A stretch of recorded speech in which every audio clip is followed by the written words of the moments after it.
Hi viewers. Hi sir. Hello chef. இப்போ நம்ம ரொம்ப வெரி ஃபேமஸான மட்டன் சுக்கா நம்ம ஸ்டார்ட் பண்ண போறோம். இது ஒரு தலைவலி பிடிச்ச ரெசிபி ஆச்சு. மணிக்கணக்கா கிண்டிட்டு இருக்கணும் இல்லையா? நார்மலா பண்றதா மட்டன் வெந்துச்சா வேகலையா அப்படியே ஒரு பிரச்சனைனால இது ரொம்ப எல்லாருமே ட்ரை பண்ணி நிறைய இடத்துல இதா இருக்கு, ட்ராப் அவுட் ஆயிருக்கு. ஓகே. ஸோ நம்ம ஸ்டார்ட் பண்ணலாம். ஓகே. ஃபர்ஸ்ட் வந்து இதுக்கு நான் கொஞ்சம்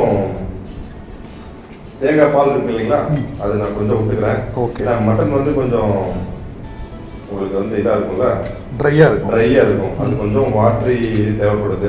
ஓகே. மற்ற மீட்டுக்கெலாம் தேவையில்லை அதெல்லாம். ஓகே. ஸோ இது கூட தேவையான அளவுக்கு தேங்காய் பால் விட்டுட்டேன். ஓகே. ஸோ அடுத்து வந்து பார்த்தீங்கன்னா எங்கிட்ட இருக்கிற ஷேலட்ஸ். ஓகே.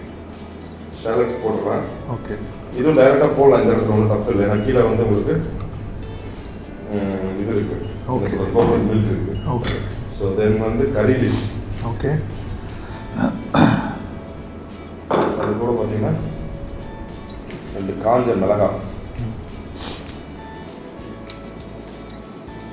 இந்த சுக்காங்கிறது ஒரு அப்பிடைசர் தான் இல்லையா? ஆமாம், ஸ்டார்டர். ஓகேங்களா, காஞ்ச மிளகாய் போட்டாச்சு. ஸோ இதுக்கப்புறம் பார்த்தீங்கன்னா கொஞ்சம் மஞ்சள்தூள் 1/2 டீஸ்பூன். அது மட்டன் போட்டுக்கலாமா சார்? Okay, sure. இல்லை மட்டன் மிக்ஸ் பண்ணிடலாமா? நம்ம ட்ரை பண்ணி பார்த்துருவோமே எப்படி ஃப்ளேவர் வருதுன்னு நமக்கு. ஓகே. ஸோ இப்போ இந்த அளவுக்கு மட்டன் எடுத்தாச்சு. இது எவ்வளோ, ஒரு 1/4 கிலோ இருக்குங்களா? 1/4 கிலோ இருக்குது சார். ஓகே. ஸோ இதில் வந்து நம்ம இந்த ரெட் சில்லி பவுடர் ஒரு 2 ஸ்பூன் போட்டுக்கலாம். 2 teaspoon red chilli powder. Teaspoon. கொஞ்சம் வந்து டர்மரிக் போட்டுக்கலாம். ஓகே. ஒரு 1/4 டீஸ்பூன், 1/2 டீஸ்பூன் டர்மரிக் பவுடர். கொஞ்சமாக 1/2 டீஸ்பூன் பெப்பர். ஓகே. ஓகேங்களா, இதெல்லாம் மிக்ஸ் பண்ணிக்கலாம். இதுக்கு நீங்கள் ஆயிலே விடலையே, தேவையில்லையா? ஆயில் நான் இவ்வளோ போகிற அந்த ஸ்டேஜில் விட்டுக்கலாம். ஓகே. நம்ம பேஸில் நம்ம கோகோனட் இது வச்சோம் இல்லையா? ஓகே. கோகோனட் மில்க் வச்சோம் இல்லையா, அதெல்லாம் நம்ம ட்ரான்ஸ்ஃபர் பண்ணிக்கலாம். இப்போ எனக்கு 20 ஸ்பூன் கூட மிளகாத்தூள் தேவைப்படுது. ஓகே. நான் போட்டுக்கிறேன். ஓகே. ஸோ இப்போ இதை அப்படியே மேலே இறக்கிடுறேன். ஓகே. மிக்ஸ் பண்ணியாச்சு. இப்போ அந்த மட்டனை இந்த மசாலாலாம் மிக்ஸ் பண்ணி நைட்டு கூட ஃப்ரிட்ஜில் வைக்கிறனா வச்சுக்கலாம், ஒன்றும் ஆகாது இல்லையா? நல்லா ஊறிக்கலாம். தாராளமாக ஒன்றும் ஆகாது. ஓகே. ஸோ இதுக்கு மேலே கொஞ்சம் ஜிஞ்சர் கார்லிக் பேஸ்ட் டச்சுக்காக. ஓகே. ஓகே. ஸோ அவ்வளோதான் சார். நீங்கள் உங்கள் சிக்னேச்சர் என்ன உடலையே என்ன எடுத்துட்டேன். என்ன கொஞ்சம் இது நார்மல் ஆயிலா இல்லை கோகனட் ஆயில்? இது நார்மல் குக்கிங் ஆயில் தான் இப்போ விடுறது. ஓகே. ஸோ இதுதான் வந்து coconut oil. So 3 table spoon oil டோட்டலாக. ஆமாம், டோட்டலாக 3 டேபிள் ஸ்பூன் போட்டால் போதும். ஸோ இதுக்கு மேலே நம்ம ட்ரிப்பில் அந்த தடுக்க இருக்குங்களா, அது மட்டும் கொஞ்சம் கறி லீஃபும் ட்ரை சில்லியும் வர மாதிரி. இது மெயினாக ஃப்ளேவருக்காக மட்டும் ஆட் பண்ணுறீங்க நீங்கள்? ஆமாம். ஓகே.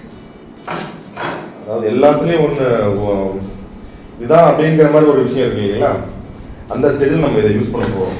ஓகேங்களா, மூடிடுறேன். இதில் மட்டன் வந்து பீஸ் ரொம்ப சின்னதாக இருந்தால் உங்களுக்கு வேகிறதுக்கு சீக்கிரம் வேகும் இல்லைங்களா? ஆமாங்க. சுக்காவுக்கு யூஸ்வலாகவே சுக்காவுக்குன்னு பார்த்தீங்கன்னா ரொம்ப சின்னதாக தான் பீஸ் போடணும். ஓகே. அதுதான் அதோட ஒரிஜினலான விஷயம். ஸோ நம்ம இப்போ மட்டன் சுக்காவுக்கு தேவையான விஷயங்கள் எல்லாமே கொடுத்தாச்சுல. ஓகே. இது வந்து மட்டன் ஒரு நல்ல ஸ்மெல்லு வர வரைக்கும் குக் பண்ணும். அந்த மட்டன் நீங்கள் மட்டன் குக் பண்ணால் எத்தனை விசில் விடுவீங்க? அது மட்டனை பொறுத்து ஷெஃப். சில மட்டன் யங் மட்டனாக இருந்ததுன்னா ஒரு 8-10 விசில்லையே குக் ஆயிடுது. கொஞ்சம் மட்டன் ஓல்டாக இருந்ததுன்னா டைம் ஜாஸ்தியாகுது. அதனால் நாங்கள் குக் பண்ணுறப்போ ஸ்மெல்லு பார்த்துக்குவோம். எப்போ வந்து நல்ல குக்காகி அந்த கறி ஸ்மெல்லு வருவோ ரஃப்லி அரௌண்ட் 10 மினிட்ஸ் ஆகிடும். மட்டன் 10 மினிட்ஸ் குக் பண்ணதுக்கப்புறம் ப்ரெஷர் ரிலீஸ் பண்ண மாட்டோம், அப்படியே வச்சிருவோம். அப்படியே செட் ஆனதுக்கப்புறம் பார்த்தீங்கன்னா உங்களுக்கு எல்லாம் மட்டன் அந்த ஜூஸ் எல்லாம் அப்சார்ப் ஆகி நல்லா உங்களுக்கு சுக்கா நல்லா ட்ரையாக வேணும் இல்லையா? 6 விசில் தேவைப்படுங்க. சரிங்க. 6 விசில் விட்டதுக்கப்புறம் நம்ம பார்ப்போம். ஓகே. மட்டன் குக் ஆயிடுச்சுன்னா ஓகே, நம்மளுக்கு நோ நீட் டு. நீங்கள் அந்த ஸ்மெல்லே வந்து நம்மளுக்கு அடிக்கும். மட்டன் குக்கான ஸ்மெல்லு வரும். அந்த உங்களுக்கு எப்போ கரெக்டாக அந்த ஸ்மெல்லு கரெக்டான ஸ்மெல்லு வருதுன்னு ஃபீல் பண்ணுறீங்களோ அப்போ வந்து நம்ம சுவிட்ச் ஆஃப் பண்ணிக்கலாம். இப்போ இந்த சுக்கா வந்து நம்ம மட்டனில் மட்டும்தான் பண்ண முடியுமா, வேறு மீட்ஸில் பண்ணலாமா? டெஃபினெட்லி நம்ம வேறு மீட்ஸ்லேயே பண்ணலாங்க. இப்போ சிக்கன்லாம் பண்ணால் தண்ணி விட்டுக்குமே ரொம்ப. இல்லை, சிக்கன் நம்ம சின்ன பீஸாக கட் பண்ணும்போது நீங்கள் நினைக்கிற மாதிரி தண்ணியோட அந்த விஷயம் வந்து அதில் அந்த மாதிரி வராது. அதுக்கு சின்ன பீஸாக கட் பண்ணி நம்ம கொடுக்குற மசாலாவும் வந்து கரெக்டாக ப்ராப்பராக கொடுத்தோம்னா. பட் மட்டன் சுக்கா தான் ரெஸ்டாரண்ட்டில் ஃபேமஸ் இல்லையா? சிக்கன் சுக்கான்னு ஜாஸ்தி யாரும் அதிகமாக இல்லை. ஒரு ரூரல் சைடில் இருக்குது சிக்கன் சுக்காங்கிறது, நிறையா இடத்துல இருக்குது. ஆனால் மெயினாக இப்போ கொஞ்சம் பெரிய சிட்டிஸில் லைக் சென்னை மாதிரியான சிட்டிஸ்லாம் பார்த்தீங்கன்னா மட்டன் சுக்காவுக்கு தான் கொஞ்சம் வாண்டட் அதிகமாக இருக்குங்க. இப்போ நாங்கள் திருப்பூர் ஈரோடு பக்கம்லாம் அந்த பள்ளிப்பாளையம் சிக்கன், சிந்தாமணி சிக்கன் கிட்டத்தட்ட இந்த ஸ்டைல் தான் இல்லையா? ஸ்டைல் தான். ஒரு நல்லெண்ணெய் ஊற்றி நல்லா தரமாக செய்வாங்க. அந்த மிளகா, காஞ்ச மிளகாய், வேற மசாலா விசாலாம் ஒன்றும் பெருசாக போடுறதுமே இருக்காது. வெறும் சிக்கனில் வந்து வெறும் மிளகாயும் உப்பு மட்டும் போட்டு செய்கிற ரெசிபி தான் அந்த மாதிரி பண்ணேன் ஷெஃப். அந்த மாதிரி சில ரெசிபி நம்ம கொண்டு வரணும். ஏன்னா எவ்வளோக்கு எவ்வளோ கம்மியாக பொருள் போடுறோமோ அவ்வளோக்கு எவ்வளோ அந்த மெயின் இன்க்ரீடியன்ட்டோட டேஸ்ட்டு நம்மளுக்கு தெரியும். எல்லா மசாலாவையும் போட்டு கலந்தோம்னா மசாலா ரெசிபியில் அந்த மாதிரி நான் ஒரு பள்ளிப்பாளையம் சிக்கனில் இங்கே இந்த ஊர் மக்களுக்கு யாருக்குமே தெரியறதில்ல. அங்கே வந்து லைன் கட்டி சாப்பிட்ருப்பாங்க. சிந்தாமணி சிக்கன், பள்ளிப்பாளையம் சிக்கன், அது என்ன வெறும் காஞ்ச மிளகா இல்லையா? வெறும் காஞ்ச மிளகா. இப்போ நீங்கள் அந்த சைடு கொங்கு நாடு ரெசிபிஸ் எல்லாம் ரிசர்ச் பண்ணி இது பண்ணிட்டு இருந்தீங்க இல்லையா? ஸோ இந்த மாதிரி அல்ட்ரா சிம்பிள் ரெசிபிஸை வந்து நம்ம உலகத்துக்கு கொண்டு வரணும். ஒன்றுமே இல்லாமல் இது 50 மசாலா போட்டு யார் வேணால் பண்ணிக்கலாம். 1-2 மட்டும் போட்டு வந்து ஹைலைட் பண்ணுறாங்க பாருங்கள். ஒரு சிக்கனை வந்து வெறும் காஞ்ச மிளகா உப்பு போட்டு பண்ண முடியும்னு காமிக்கிறது வந்து ரொம்ப பெரிய கலை இல்லையா? கிராமத்து சைடு ரெசிபி முழுக்க இந்த மாதிரி தான் இருக்கும் இல்லைங்களா? உங்களுக்கு வந்து காம்ப்ளிகேட்டடாக இல்லாமல் அதிகமாக இருக்காது. ஒரு ஐட்டம் 2 ஐட்டம் மேக்ஸிமம் யூஸ் பண்ணுற மாதிரி இருக்கும். நம்ம மாதிரி இன்னைக்கு எல்லாம் இஞ்சி போட்டு விழுது தனியாக, எல்லா மசாலாக்கள் தனியாக வச்சு எல்லாம் இல்லை. இதுக்கு போடுற மட்டன் வந்து என்ன டைப் மட்டன் போடணும்? உங்களுக்கு ரொம்ப யங் மீட் போடணுமா? யங் மீட்னா என்ன? ஒரு வருஷம் ஆடா? சின்ன ஆடு ரொம்ப முத்தின இதா இருந்ததுன்னா உங்களுக்கு கடையில கேட்கும்போது சொல்லிடுவாங்க சார், சுக்காக்குன்னு கேட்டு வாங்கணும். மட்டன் சுக்காக்கு சின்ன பீஸா வெட்டி எங்க மட்டன் கொடுங்க. இது கொத்துக்கறியில் பண்ணலாமா ஷெஃப்? மட்டன் கொத்துக்கறியில் பண்ணலாமா? மட்டன் கொத்துக்கறியில் பண்ணா இந்த ப்ராடக்ட் வரும். அது வேற கொத்துக்கறி மசாலான்னு ஒன்று இருக்கு, அது உங்களுக்கு பண்ணி தரலாம். அதுக்கு இதுக்கு யூஸ் பண்ற மசாலா எல்லாமே வேற ஐட்டம். அது கடிக்கிறதுக்கு எதுவும் இருக்காது கொத்துக்கறியில், ரொம்ப எல்லாம் நச நசா இருக்கும். அதனால அது வேற மாதிரி இருக்கும். மசாலா ஸ்மெல் வர ஆரம்பிச்சிருச்சு ஆல்ரெடி. அந்த கோகனட் மில்க் நீங்கள் போட்டது மட்டன் ட்ரையாக இருக்கிறதுனால கொஞ்சம் மாய்ஸ்சருக்காக சேர்த்து போட்டுருக்காங்க. சப்போஸ் இந்த கோகனட் மில்க் இல்லைன்னா கொஞ்சம் எக்ஸ்ட்ரா ஆயில் கூட ஊற்றிக்கலாம். நம்ம மட்டன் ஒரு மாதிரி ஃப்ரையான மாதிரி நம்மளுக்கு ஒரு எஃபெக்ட் வரும். ஆமாங்க. அடியில் வந்து ரொம்ப ட்ரை மீட்ஸுக்கெல்லாம் அடியில் ஏதோ ஒரு லேயர் வேணும். அது நீங்கள் வாட்டர் ஊற்றினா ஊற்றிக்கலாம், இல்லை ஆயில் வந்து கொஞ்சம் எக்ஸ்ட்ராவாக ஊற்றினீங்கன்னா மட்டன் கீழ் லேயர் மட்டும் நல்ல ஒரு மாதிரி ஃப்ரையான மாதிரி இருக்கும். மட்டன் சுக்கா நார்மலாக ஷெஃப் கடாயில் போட்டு பண்ணுறோன்னு வச்சுக்கோங்களேன். மட்டனை ப்ரெஷர் குக்கர்லாம் எதுவும் பண்ணாமல் கடாயில் போட்டு பண்ணால் சுமார் எத்தனை நேரம் ப்ராசஸ் ஆகும்? 40 minutes. பாயில் பண்ண மட்டனாக இருந்துச்சுன்னா வித்தின் ஒரு அதில் ஒரு 20 minutes முடிச்சிடலாம். பாயில் பண்ண மட்டன், பாயில்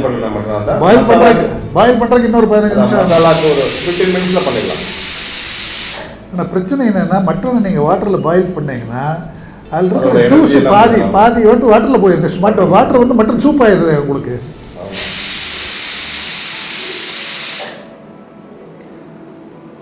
கொஞ்சம் ஸ்மெல் வர ஆரம்பிச்சிருக்கு. மட்டன் ஸ்மெல் இப்போ தான் வருது. அப்போ நம்ம கொஞ்சம் இந்த சைடு நல்லா மட்டன் வேகிறதுக்காக நம்ம ஒரு 2-3 நிமிஷம் எக்ஸ்ட்ராவே விட்டுறலாம். ஒன்றும் தப்பு இல்லை. நார்மலாக நம்ம ஃபிஷ்ஷுக்கே ஒரு 6 நிமிஷம் விட்டோம், இதுக்கு ஒரு 8 நிமிஷம் கூட விட்டுறலாம், தப்பு இல்லை. மட்டன் சுக்காலாம் வீட்டில் பண்ணுறது ரொம்ப ரொம்ப ரொம்ப ரொம்ப ரேர் ஆகிடுச்சு ஷெஃப். இங்கே 40 நிமிஷம் நின்று பண்ணோங்கிற எண்ணமே வந்து மட்டன் வந்து ஒரு மாதிரியே ஒரே மாதிரியான ஆர்டர் கிடைக்கிறது சார். அதுதான் மக்களுக்கு அந்த இது ஆகிறாங்க. பண்ணது 1 by 1 தான் பண்ணணும், அப்புறம் குக் ஆகணும், அதுக்கு டைம் எடுக்கும். நீங்கள் ரெஸ்டாரண்ட்டில் இந்த மட்டன் சுக்கா சர்வ் பண்ணுறப்போ கஸ்டமர் சைட்லேருந்து ஏதாவது கம்ப்ளைண்ட் வரதுக்கு வாய்ப்பு இருக்கா? இது வெந்தது, வேகலை, உப்பு இருக்கு, போன் வருதுன்னு சொல்லி கம்ப்ளைண்ட் பண்ணுவாங்க. சுக்கால போனே இருக்கக்கூடாது. ஆமாம், சுக்கால போன் இல்லாமல் இருந்தால் ஓகே. ஆனால் ரொம்பவும் போன்லெஸ்ஸாகவும் சுக்கா கொடுத்தோம்னா நல்லாவும் இருக்காது. இப்போ போன் கொஞ்சமாக இருக்கணுங்கிறீங்களா? போன் இருக்கணும், அப்போ தான் அந்த கறிக்கு வந்து ஒரு இது இருக்கும். எலும்போடு இருந்தால் தான் கறியோட இதுங்கிற மாதிரி. அந்த எலும்போடு வந்த கறி தான் நல்லா டேஸ்ட் கொடுக்கும். வெறுமா ஒன்றுமே இல்லாமல் சக்கையாக அந்த ஃப்ளஷை மட்டும் சாப்பிட்றதா வந்து வேறு மாதிரி ஒரு மாதிரி டேஸ்ட்டாக இருக்கும். நான் கலந்து கொடுப்போம். சில நேரத்தில் வந்து சொல்லுவாங்க இந்த மாதிரி போன்ஸ் இருக்குது அப்படிங்கிற மாதிரி சொல்லுவாங்க. ஸோ அந்த மாதிரி நம்மளுக்கு ஒரு 6.5 minutes ஆச்சு. இன்னொரு 1.5 minutesக்குள்ளே இது ஆல்மோஸ்ட் ரெடி ஆகிடும் இல்லையா?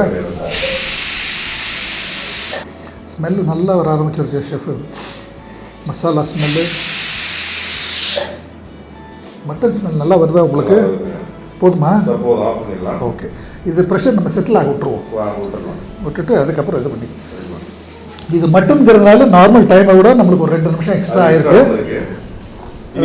எப்படி இருக்கு பார்ப்போம். ஆமாம், பார்த்துட்டு சப்போஸ் அதுக்கப்புறம் வந்து இன்னும் கொஞ்சம் வேணா அப்படி நம்ம ஸ்டிர் ஃப்ரை கூட பண்ணிக்கலாமே. ரோஸ்ட் பண்ணிக்கலாம் சார். நம்ம ப்ரெஷர் பேக் பண்ண மட்டன் செட்டில் ஆயிடுச்சு. ஆமாம். ஸோ கேன் சி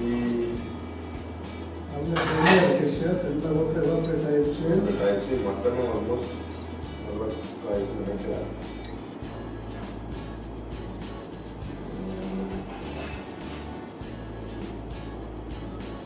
7 நிமிஷம் குக் பண்ணியிருக்கோம் இல்லையா? மட்டன் குக் ஆகல.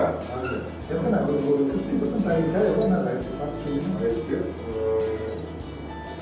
இது கொஞ்சம் ஹார்டான மட்டன் போல. இதுக்கு இன்னும் அரௌண்ட் ஒரு 3-4 நிமிஷம் தேவைப்படுது. 7 மினிட்ஸுங்கிறது நம்ம ஒரு 10 மினிட்ஸாக வச்சுக்கலாம் இல்லையா?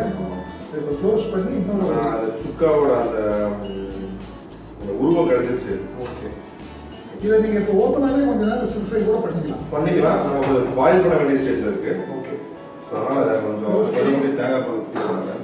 இல்லை ஆயில் வச்சுக்கலாமா? ஆயில் வேணும், தேங்காய் பால் கொஞ்சம். ஓகே, வேகிறதுக்கு நம்ம கொஞ்சம் தண்ணி தேவைப்படுது. சரிங்களா? ஸோ 10 மினிட்ஸுங்கிறது கரெக்டாக இருந்துடும் இல்லையா? நம்ம இப்போ 7 மினிட்ஸில் எடுத்துட்டோம். இன்னொரு ஒரு 3 நிமிஷம் விட்டுருந்தோம்னா இந்த குவான்டிட்டி மட்டும் கரெக்டாக இருக்கும். கரெக்டாக இருக்கும். ஒரு 4 நிமிஷம்.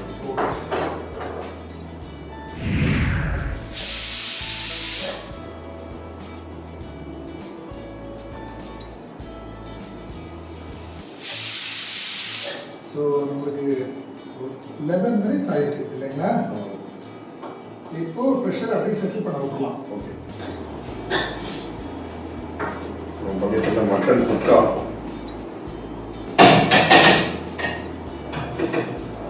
சூப்பர். சுக்கா பார்த்து வந்துச்சுங்களா?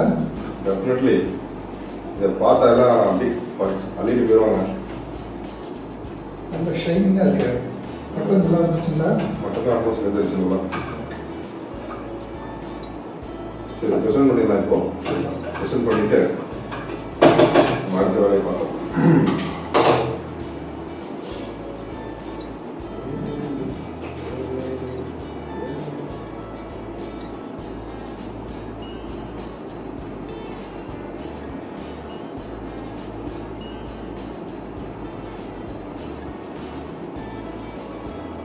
காரசாரமான மட்டன் சுக்கா தயார்.